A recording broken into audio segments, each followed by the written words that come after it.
সকালে বাবা ফালি ডালি বিয়ে দিছে, বাবা এখনো বিয়ে করে না।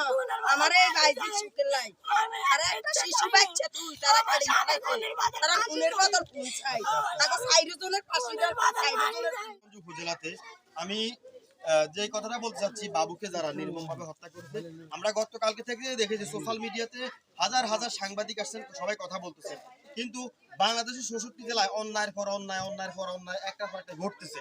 কিন্তু আইনের সুশাসন প্রতিষ্ঠা করার জন্য আমরা আইন প্রশাসনের কাছে অনুরোধ করব, যে অপরাধে এই বাচ্চাটি সে তার বাবার আদর থেকে বঞ্চিত হয়েছে, এই মহিলাটি তার স্বামীর আদর্শ থেকে এবং তার জীবন যাপন এখন ঝুঁকির মুখে, কি অপরাধ তারা নিজেরাও জানে না। তাই আমরা প্রশাসন এবং দেশবাসী যারা আছেন তাদের কাছে অনুরোধ করব এই ঘাতকের সর্বোচ্চ শাস্তি প্রয়োগের জন্য।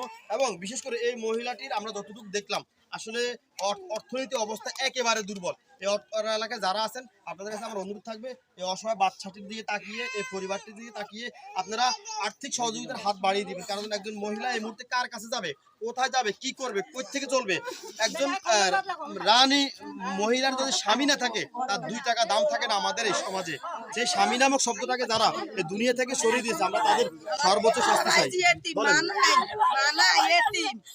সকালে বাবা ফালি ডালি বিয়ে দিছে, বাবা এখনো বিয়ে করে না। আমার এই ভাইজির সুখের লাই আরে একটা শিশু বাচ্চা তুই তারা কাড়ি খাই তারা খুনের বদল খুন চাই তাকে সাইরজনের ফাঁসি দেওয়ার সাইরজনের খুন করেন। আমি আর কিচ্ছু চাই না, আমি আর কিচ্ছু চাই না। আমার স্বামী খুনের বদল আমি খুনের ফাঁসি চাই, আমি ফাঁসি চাই। আমি আর জনগণের কাছে, সরকারের কাছে আমার একটা আবেদন, আমার স্বামী খুনের বদল আমি ফাঁসি চাই। আমি আর কিচ্ছু চাই না, আমি আর কিচ্ছু চাই না।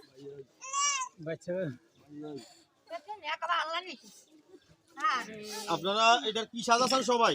ফাঁসি চাই, ফাঁসি চাই। ঘটনা ঘটছে দিনে কয়টা বাজে? 1টা 2টার দিকে। সময়টা আসলে মানুষ কম থাকে বাসায়। খাওয়ার টাইমে ঘটনা ছিল। আপনার বাড়ি কোনটা? আমার বাড়ি দূরে আছে, 1টার দিকে হয়েছে ঘটনা। 1টায় মানে দুপুরে পরে মানে খাওয়ার টাইমে একটা খাওয়ার টাইম।